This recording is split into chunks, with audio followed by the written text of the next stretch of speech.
The human is made to be in community with others. We're not made to be in isolation.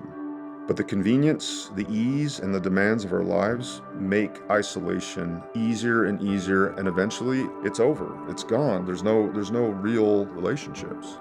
We've driven ourselves into these silos of virtual reality, separate from each other while longing for each other.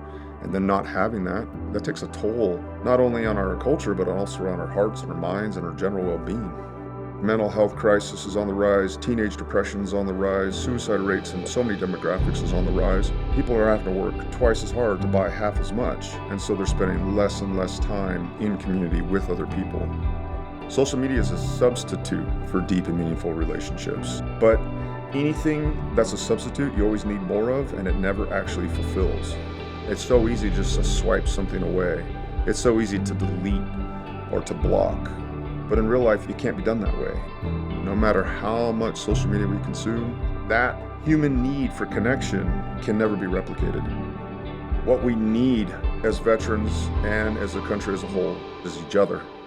We need purpose, we need community, we need family, we need time together that's not rushed, and it's just not happening. When I got out of the military, it just sort of like crept up on me how isolated I felt. My friends were gone, the military was gone, my purpose was gone. I felt separate. I felt a disconnection. No matter what I did or how I acted or how I moved through the world, it just felt off. Not just for me, but a lot of veterans I know. In my experience as the founder of Mission 22 and as a 3-tour veteran, I've realized that civilians struggle with lack of community, lack of deep, meaningful friendships, just as much as veterans. I think the thing for veterans is that they had it once. And it's so demoralizing when it's gone, and it's so difficult to rebuild it, if impossible at times. Learning how to actually form deep connections isn't as simply as just wishing to. Sometimes it's a matter of actually learning how to. What if there was a way to really be in community? What if there was a way to have closer friendships, to know if one of your friends is suicidal, to actually feel how your spouse is doing? Are they depressed? Are they sad? Are they overwhelmed?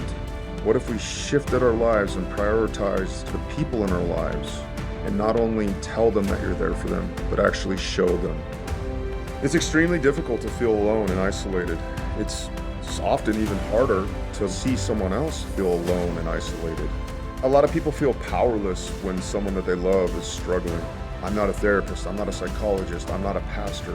But the truth is that all of us have the ability to listen, to pay attention, to share in someone's suffering or their joy. And those relationships don't all have to be professionalized. What we've learned at Mission 22 is that some very simple skills that can bring us closer to each other, help heal broken relationships, and bring purpose into people's lives. In a world so desperate for connection, you can learn how to be somebody who offers that, and you can make a difference in somebody's life.